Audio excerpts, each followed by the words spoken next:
Well, thank you all for joining us here today. I'm reminded by my colleagues from India, Australia, and Japan that within an hour of becoming the Secretary of State of the United States, this was my first meeting. So we like to do these every 6 months, right? Every 5 months. But we're honored to host them here today in this very important partnership that has developed over the years and that I think has really taken wing in the last few months, and we want to continue to build on. These are very important countries. These are very important strategic partners and allies of the United States, and together we have a lot of shared priorities, a lot of things we care about in the world. I think there are many global problems, but also problems that we face in our respective countries that can be solved by us cooperating together.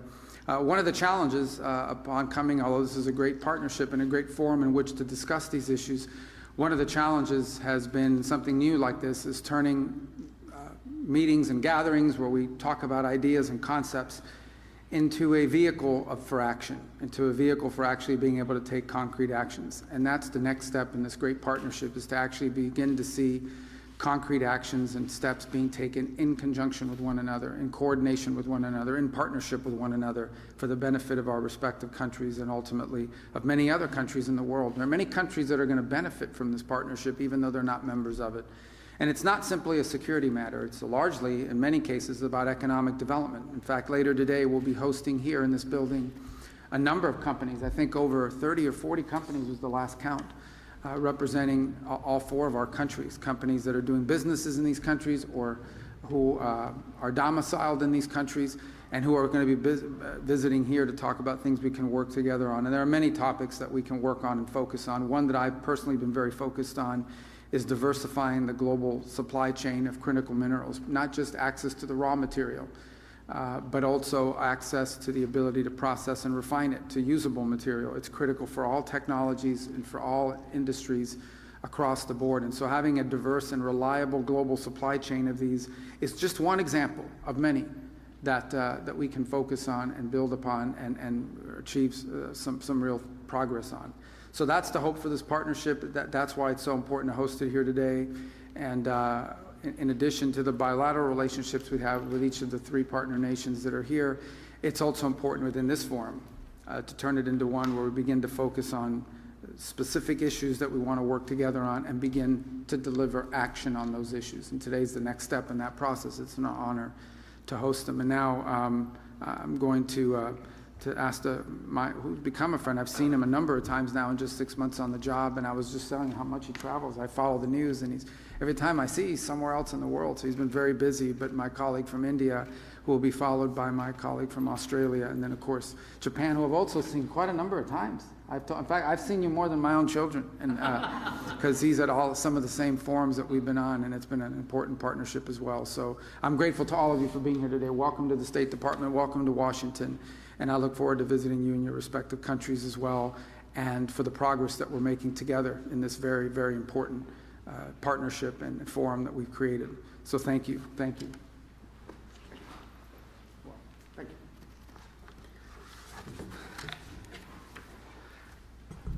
you. I'm very pleased to be back in DC for the second time this year for a Quad Foreign Ministers meeting. And let me begin by saying that we're all committed to ensure a free and open Indo-Pacific. To that end, our endeavors are devoted to promoting a rules-based international order. It is essential that nations of the Indo-Pacific have the freedom of choice, so essential to make right decisions on development and security. In the last few months, we have made significant progress in Quad initiatives. They include the maritime domain, logistics, education, and political coordination. We will be discussing that in greater detail. The working of the Quad has also been made more efficient through streamlining the working groups. A more cohesive, nimble, and focused Quad will certainly help deliver better. Quad is about deepening our convergence and expanding our common ground. I value our consultations on different dimensions of the Indo-Pacific in that regard. A lot is happening in the world, and I'm sure that our exchange of views will be very valuable for all of us. A word about terrorism in the light of our recent experience. The world must display zero tolerance. Victims and perpetrators must never be equated. And India has every right to defend its people against terrorism, and we will exercise that right. We expect our Quad partners to understand and appreciate that. India plans to host the next Quad summit. We have some proposals on how to make that productive. I'm sure so do our partners. We will discuss, and I'm sure we will agree. Once again, I thank Secretary Rubio for hosting us today, and I look forward to our discussions. Thank you.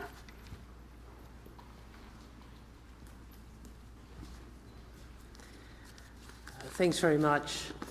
It's really wonderful to be back here in Washington. It was such an honour to be asked, be invited to attend the inauguration of President Trump in January and to attend it with my colleagues from India and Japan. And Secretary Rubio, it was indeed your first few hours of being the Secretary of State. It was such an honour to meet with you, and I look forward. Thank you for the engagement over particularly this last little period with the Middle East, and then obviously we look forward to your visit to the ASEAN set of meetings in our region. We understand how important this partnership is. It is such an important partnership for the world, it's such an important partnership for our region, it's such an important partnership for the countries represented. The importance of our partnership is highlighted by the urgency of the strategic challenges that we all face. In his testimony to his confirmation hearings, the Secretary spoke about the future of the 21st century being made in this region, being shaped in this region, and Australia agrees. This is a very important Quad meeting, as always, and unfortunately we meet against the backdrop of conflict and of escalating competition. So it has never been more important for us to harness our collective strength for peace, for stability, for prosperity in the Indo-Pacific and for all our peoples. These four countries represent nearly a quarter of the world's population and over a third of global GDP. We are independent, sovereign nations. We bring our own perspectives, our own interests, and we also know this, that we are stronger when we work together. Whether it's when we respond to emergencies, as we did, when we together mobilise quickly to support communities affected by the deadly earthquakes in Myanmar, or cooperating on issues which are critical to the region's security and prosperity, such as technology, supply chains and maritime security. Practical cooperation, which is all designed to make all of us safer in a region which continues to change. I'm very grateful to be hosted again by the Secretary for this, our second Quad meeting in 6 months, and I look forward to the discussion today. Thank you.